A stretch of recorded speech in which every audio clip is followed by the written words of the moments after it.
ज़ेरोन की जानिब से तमाम पाकिस्तानियों को सलाम।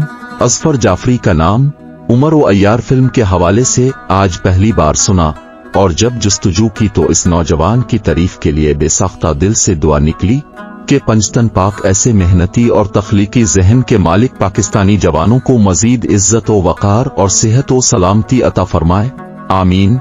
उमर ओ अय्यार का ट्रेलर देख के बहुत खुशी हुई कि ईद पर यह फिल्म जरूर देखेंगे। फिर अफसोस हुआ कि सिनेमा तो खत्म हो गए हैं।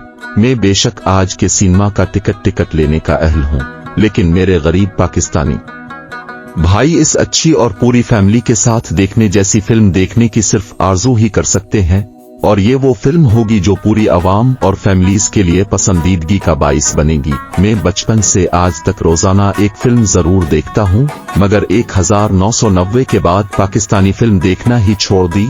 हालांकि लेजेंड ऑफ मौला जट, जो कि एक एक्शन प्ले था जिसे लोगों ने बिलावजा फिल्म का नाम दिया, इंडिया पाकिस्तान की फिल्म में गाना ना हो लोग उसको फिल्म मानते ही नहीं है। अज़फर जाफरी साहिब के लिए फरहान ताहिर एक बैन अल-अक़वामी शनाख्त देने वाला इंसान साबित हुआ है। फरहान ताहिर एक वर्ल्ड वाइड लेजेंड स्टार है। फरहान ताहिर साहिब ने पाकिस्तान फिल्म इंडस्ट्री के लिए जो ये कदम उठाया है वो काबिल तहसीन है। मैं एक फिल्मी दुनिया के अहम फर्द की हैसियत से ये दावा करता हूँ कि ये टीम अगर चाहे तो संजय लीला भंसाली साहिब की फिल्म हीरा मंडी से भी कई गन्ना ज्यादा अच्छी और कामयाब फिल्म बना सकती है। ट्रेलर से फिल्म की कामयाबी या नाकामी की बात करना फजूल है।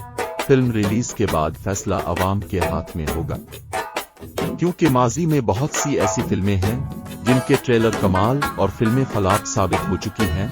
फिर भी मैं अज़फर साहिब, फरहान ताहिर और बाकी टीम का शुक्रगुजार हूँ और उनकी सलामती और कामयाबी के लिए दुआगो हूँ। शुक्रिया।